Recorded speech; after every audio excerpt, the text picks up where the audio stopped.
கோயம்பேடு பேருந்து நிலையத்திலிருந்து அரசு மற்றும் தனியார் ஆம்னி பேருந்துகளை இயக்கும்படி உத்தரவிட உயர்நீதிமன்றம் மறுப்பு தெரிவித்திருக்கிறது. இதுகுறித்தான கூடுதல் விவரங்களுடன் இணைகிறார் எமது செய்தியாளர் கிருஷ்ணா. வணக்கம் கிருஷ்ணா, இது குறித்தான விவரங்களை பகிர்ந்துக்கோங்க. வணக்கம். சென்னை மாநகரின் போக்குவரத்து நெருக்கடியை குறைக்க கிளாம்பாக்கம் பேருந்து நிலையமானது கடந்த 2023ஆம் ஆண்டு டிசம்பர் 30ஆம் தேதி துவங்கப்பட்டது.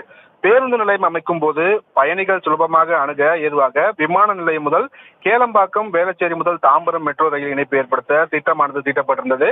மெட்ரோ ரயில் துவங்கும் வரை கோயம்பேட்டிலிருந்து முன்பு போல அரசு மற்றும் ஆம்னி பஸ்களை இயக்க உத்தரவிடக் கோரி திருச்செந்தூரை சேர்ந்த வழக்கறிஞர் ராம்குமார் ஆழ்த்தன் என்பவர் சென்னை உயர்நீதிமன்றத்தில் வழக்கு ஒன்றை தொடர்ந்திருக்கிறார்.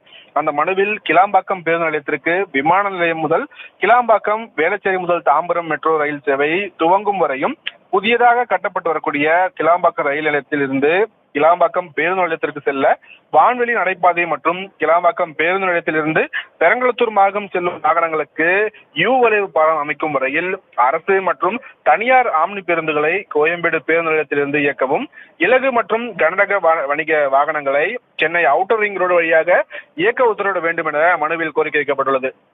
இந்த வழக்கு பொறுப்பு தலைமை நீதிபதி மகாதேவன் மற்றும் நீதிபதி முகமது ஷபீக் அமர்வில் இன்று விசாரணைக்கு வந்தபோது தமிழக அரசு தரப்பில் ஆஜரான தலைமை வழக்கறிஞர் சி எஸ் ராமன், ஆம்னி பேருந்துகள் கிளாம்பாக்கத்தில் இருந்துதான் இயக்கப்பட வேண்டும் என்ற உத்தரவை எதிர்த்த வழக்குகள் தனி நீதிபதி முன்பாக நிலுவையில் உள்ளதாகவும் அந்த வழக்கில் தன்னையும் இணைக்க கோரி மனு தாக்கல் செய்துள்ளதாகவும் தெரிவித்திருந்தார். இதையடுத்து தனி நீதிபதி முன்பு வழக்கு நிலுவையில் உள்ள நிலையில் இந்த வழக்கில் எந்த உத்தரவையும் பிறப்பிக்க முடியாது என்று கூறிய நீதிபதிகள் வழக்கை வாபஸ் பெற்று தனி நீதிபதி முன்பாக வழக்கை நடத்தும்படி மனுதாரருக்கு அறிவுறுத்திய நீதிபதிகள் வழக்கின் விசாரணையை நாளை தினத்திற்கு தள்ளி வைத்து உத்தரவிட்டிருக்கிறார்கள். பிரபாவதி, தகவல்களுக்கு நன்றி கிருஷ்ணா.